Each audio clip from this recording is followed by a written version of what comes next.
Today, Robert Woeger is known as the author of over 40 Christian books, but long before he was publishing paperbacks, he was fluent in a completely different language. He was a 1980s computer prodigy, writing software for some of the very first mainstream personal computers to hit the market. This technical brilliance hit a much darker reality. Born in 1965, Robert grew up in a volatile, abusive home with no faith background. Constant verbal attacks left him feeling utterly worthless. So he found a refuge. Early computers became his only real friends because they were logical, predictable, and most importantly, they didn't talk back. By 1973, his skills landed him in a gifted program where he mastered complex rudimentary hardware like punch-tape teletype machines that most adults couldn't even operate. To survive his analog nightmare, Robert built a fortress out of code. He immersed himself completely in the controllable, safe haven of digital logic. That you can only hide behind a screen for so long. The years of abuse eventually pushed him to a breaking point. At just 13 years old, Robert tried to take his own life by drinking a bottle of Crystal Drano. The caustic liquid he swallowed should have destroyed his internal organs. Doctors warned he would be on a colostomy bag for life. Inexplicably, his body healed without a single long-term consequence.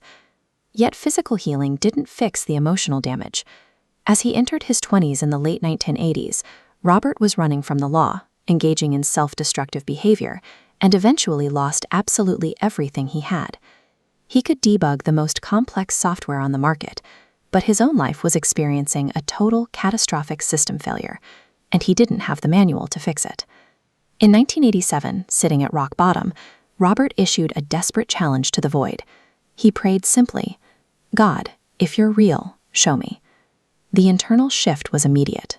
For the very first time in 22 years, Robert felt the weight of unconditional love, an experience so foreign to his upbringing that it redirected his entire personality overnight. This stabilization gave him the footing he desperately needed.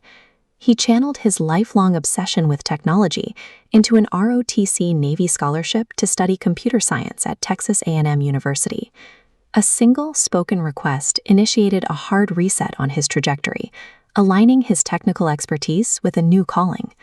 When the World Wide Web went public in the mid-1990s, most people saw a novelty.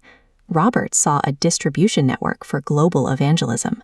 He moved fast, securing digital real estate, registering domains, ensuring early users would find his content first. Beyond simple web design, Robert maintained the physical infrastructure of the early web, operating a dial-up service provider and managing the search gateway for Go.net, the primary resource for the 1990s Christian internet. His rare blend of faith and tech fluency made him the go-to digital archivist for legendary historical ministries, preserving the work of figures like Catherine Kuhlman for the digital age. But early networking had its bugs, and some were entirely supernatural.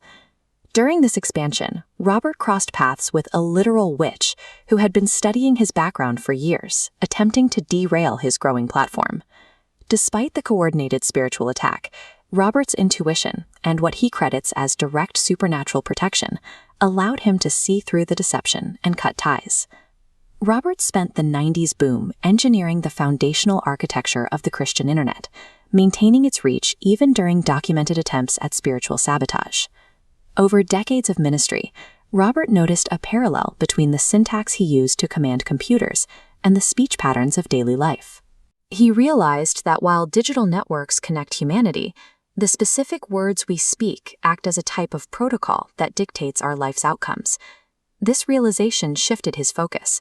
He stepped back from writing software and started writing books, over 40 of them, detailing the power of prayer and the words we use every single day. He argues that faith is your response to God. When the words you speak reach a perfect alignment with what you believe to be true, they become active tools for change rather than empty wishes. For Robert, intentional words spoken in agreement with truth function as a master code, directing a person's life more effectively than any machine language. These principles eventually rewrote his own story. After years of isolation stemming from his abusive childhood, God surprised him in 2018 with a wife and an instant family. Today, his mission looks a bit different. He warns audiences about the spiritual and surveillance risks of artificial intelligence, while urging believers to counter the digital noise by flooding the internet with short clips of positivity. It's a staggering distance to travel. He went from a suicidal runaway teenager drinking poison to a global pioneer who built the infrastructure for digital evangelism. Robert Woeger's life proves that no matter how severe your initial system crash may be, staying open to the truth allows your code to be completely rewritten into a lasting legacy of hope.